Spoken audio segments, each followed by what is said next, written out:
to contact the president and get him to, was that all part of the motion, to get him to see the situation? Yes, ma'am. Second. Okay, Sandal. Commissioner Hurd, any? Yeah, thank you all for showing up today. All of you are right. All the comments that made were impassioned, and they were all correct. I agree with everything that was said. We have a comprehensive Everglades restoration plan, and the blueprint for that was the Yellow Book, and it contemplated adaptive management. It contemplated that we would learn more, and as we learned more, that we would make changes to SERP in order to reflect those changes. So we do need to add more storage. Last year, which was not a bad year for our water quality. In one calendar year, from April to April, 400 billion gallons of polluted water were discharged from Lake Okeechobee into the estuaries. 90 billion gallons of treated water were sent to the Everglades. We have a huge, huge problem. We have to stop killing the Indian River Lagoon. It's the most biodiverse estuary in North America. It's a critical nursery habitat for species all up and down the eastern seaboard. It's more temperate and tropical species exist in the Indian River Lagoon than they do anywhere in the United States, and we're killing it. We need to buy land in the EAA, and we need to send it south where it's needed. And also, we certainly have federal problems, but right now we need to concentrate on our state problems. The obligation is the state needs to buy the land, the federal government builds the projects. We all need to convince the state to spend the money, to buy land, to send the water south, to keep it out of the estuaries. And fortunately, we have the money now. We have Amendment 1 money. That's why 78% of Florida voters voted for Amendment 1, was so that we could spend billions of dollars getting our water right.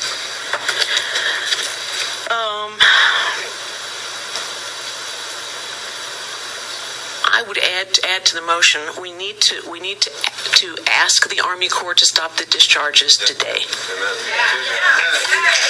We need to. I agree that we need to declare a state of emergency, but we also need to assess the toxicity, both at the federal level and at the state level, and make sure that we know exactly what we're dealing with. We need to today sign this petition, the Now or Never Glades Declaration, and we need enforceable, mandatory water quality requirements for everybody who's discharging into any water body in Florida. We need to show up on Saturday, and everybody needs to show up at 10 o'clock at Stewart Beach in order to show everyone how important water quality is. And also, whoever the photographer was who gave us those startling photos, we need to make that part of our campaign too. They were sickening, seeing wading birds and with their beaks sitting in this filthy bright green and blue water with their their beaks dripping this foulness. Those are the most compelling photos I've seen.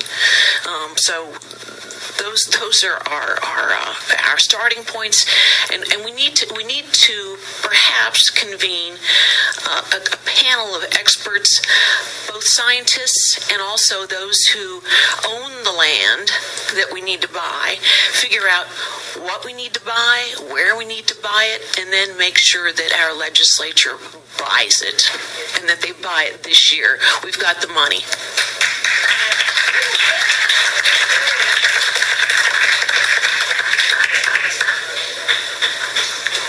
Commissioner Fielding. Move. Action. Well, yeah. We got other things to consider, so let's vote on this one. And I understand. I agree. I think it should be more that we did demand that the locks be closed and not ask, and that is part of the motion. Yeah, second. And that the rest of the commentary that Commissioner Hurd was accepted in that motion. Okay. So Mary Kay, wrap it up for us, please, and we'll take the vote. Good luck. It's to ask staff to prepare a declaration of disaster at the state and federal level and ask our entire delegation to focus on us, contact the president so he's aware of the situation, demand that the logs be closed, sign the petition, and all the other comments that Commissioner Hurd made, you said you were including in your motion. Please. I would make one other suggestion to the motion in regards to the president, and other than informing him of what is going on, I would invite him, include in the motion to send him an invitation to come down and see what we're looking at firsthand.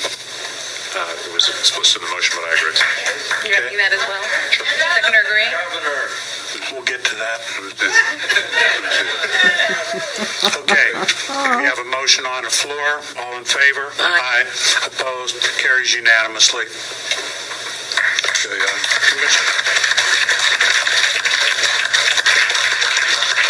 Commissioner Fielding. yes, please. I think probably as we try to focus on this, or at least two additional areas, I believe it'd be useful for us to formulate a resolution that would recite the current conditions, and so we could come through with that. I can list some things now, but I think it'd be more useful for us as our different technicians help us specifically recite these current conditions.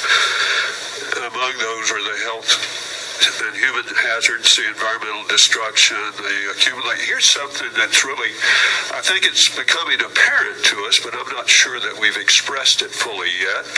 But what seems, for those of us who've been here for a long time, this stuff sort of happens and then it takes a while. It takes maybe a year or a year and a half, and then there are consequences.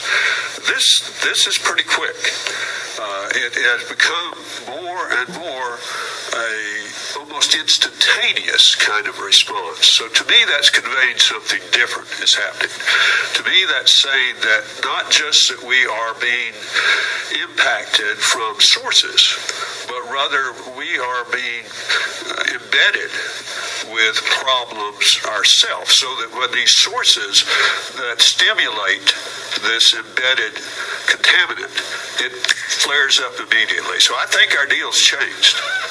That's how I perceive it. So I would want that to be considered as we're drafting our current conditions.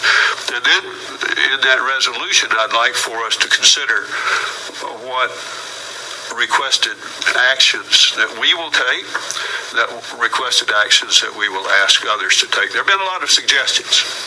There have been good suggestions.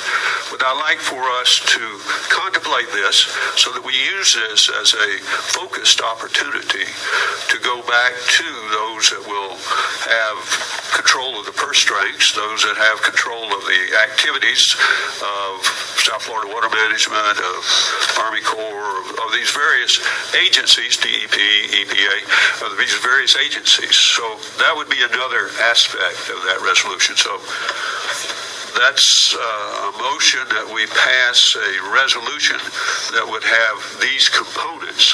Some may have some specific things that you'd like to add to that, but that would have these kind of components.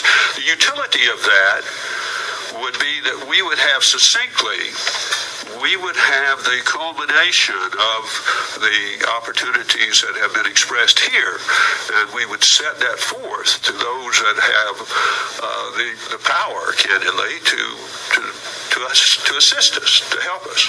So that's what I would see us doing, and using that as the introduction of the depth of concern that is being expressed by the citizens in this community for this particular response, this particular health hazard. So the motion is that we adopt a resolution that, I'm sorry because I sort of colored it up, but that would have these elements of response, that we would recite current conditions, that we would request actions. And then we get specificity from staff to help us sort of flesh that out. That's the motion. I do have another follow-up, but that's the motion I'd like to present, please. Second. Okay, we have So we have a motion and a second to formulate a resolution that will identify the various actions that we want to proceed with. The current conditions as precedent, and then the actions that we want to proceed with, yes. Okay. So we have a motion and a second on the floor. All in favor? Aye. Passes unanimously. I'm sorry. I'm going to take a turn. Okay. It's my turn. Okay. Okay. I want to speak about some of those processes that we want to look into, or at least I do. One is, we talked about testing. I think that even if we have to do it ourselves, we need to conduct a comprehensive testing of the algae and the bacteria and determine all of the toxicity that's contained in it. We've had several people mention, how long is it out there? You know, once the green goes away, do we still have poison in the water that's not visible, it still exists?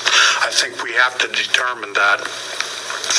I think we need to have somebody coordinate, ask the health department and our hospitals. We need to compile historical data on people who are getting sick, on increases in respiratory problems, increases in sores from people who touch the water. I don't know the mechanism, whether it's working, asking Martin Memorial Health Systems and the health department, but I think that's data that we need, very much so, to start documenting. So testing and documenting health issues. Along with that, there were at least 3 new technologies that were mentioned. Martin County doesn't have the money to do a trial, and that's a massive amount of testing. That if we agree to do a trial, what it does to our water, does it do something worse? That's something I think we would need to go and present to the Florida Department of Environmental Protection, and I think they are the ones that need, and they should be looking into new technologies, and they should be doing pilot projects, but they're equipped to handle and deal with the testing